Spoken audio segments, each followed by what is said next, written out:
The Guardian. It is murder. I'm willing to go to court, says Soyinka.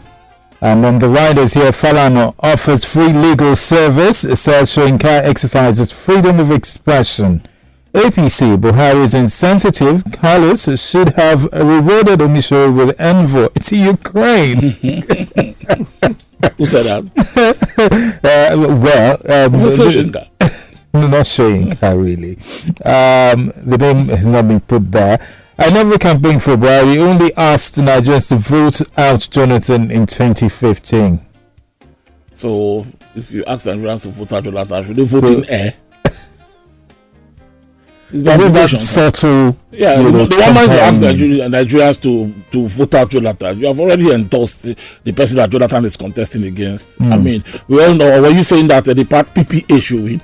Peter Amel of the PPA was that the candidate endorsing? These are implications. The moment that Professor Soyinka and many others came out against Jonathan, it was clear where the allegiance lied in 2015. Yeah. There's no need denying it now after 7 years. There's actually no need because the Buhari government hasn't performed the way they expected. Own up. Sometimes it's a blip. Sometimes we goof. Like they say, if you haven't messed up before, raise your hands.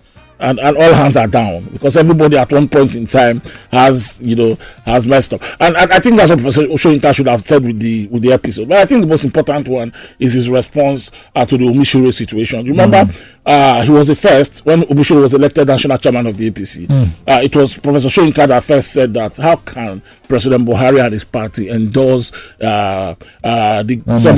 somebody accused with the murder of Chief Bola as national secretary, and Omishore, I don't know who crafted that statement for him, but that statement, it blooded the nose of Professor Soyinka really when he said that a court has freed him, and people have said that former President Olusegun Obasanjo, who is your cousin, who is you, Wole Soyinka's cousin, knew what they are. In fact, you even called them the nest of killers. You knew that. It was said that Obasanjo knew what happened with that infamous murder of Bola Ige on the 23rd of December 2001 at his Bodija residence in Ibadan. So ask your cousin, don't ask me. A court has completely freed me of any complicity in this matter, And for a week or two, Professor Soyinka did not respond. People were saying that he probably has a bloody nose, from that episode. But yesterday he called the press conference. He even gave the press conference title. The title of the press conference is "Forget the Past, Fulfill the Future, a Nation Seceding from Humanity." Usually does this. His press conferences have titles, And then he said that he's really interested in avoiding killers, that President Buhari made that promise and the president should do that. And he came to this press conference with Femi Falana, who said that they're also interested in going to court, and you provide both pro bono services, to indeed find out what happened with Bola Ige. Professor Soyinka made a comment again yesterday. He said there were consequences, of the first event where Omishore removed the cap of Bola Ige in public and threw it to talk. I don't remember that incident. It was a long time ago. He said that event led to events that eventually led to the murder of Bola Ige, and that he thinks that investigation should start from there. He's saying this now that Mr. Omishore is now National Secretary of the APC. Expected of this kind of discussions to continue there, as to who killed Bola Ige to start to ring in our ears again. Because it appears like Professor Soyinka and Femi Falana are ready to stir the honest nest. Mixed reactions as court upholds Ayade's affection, page 3.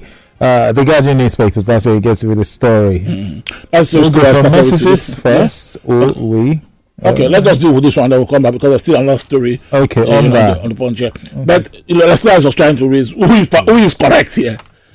Exactly. When matters go to court, nobody knows who is correct. It's the one that the final judgment that is correct. And I think that is what Michael Zekome, lawyer to Ben Ayade, said when the judge decided, Justice Taiwo decided yesterday that you can't sack a governor because he defected. Even though according to the judge, it is immoral, for you to win elections with one party and then run to another party. Because the Supreme Court has decided an article in 2007 that you cannot remove an elected official because it crossed carpet, because it changed political parties. And that matter, is reflective of most arguments by lawyers, even though there are some lawyers who have argued against it. Reflect on most arguments by lawyers that it's already precedent. The highest courts of the land have decided this matter in that article matter, that you can't sack a governor if it defects. For lawmakers, I don't know, because same Justice Tawuta will sack lawmakers in this case. But yesterday he said his hands are tied. He cannot sack Ben Ayade, even though he thinks Ben Ayade's defection is immoral. Oh, interesting. Let's read some messages though. All right, if you're listening, you could share your views and thoughts with us if you go to our Facebook page, Inspiration 92.3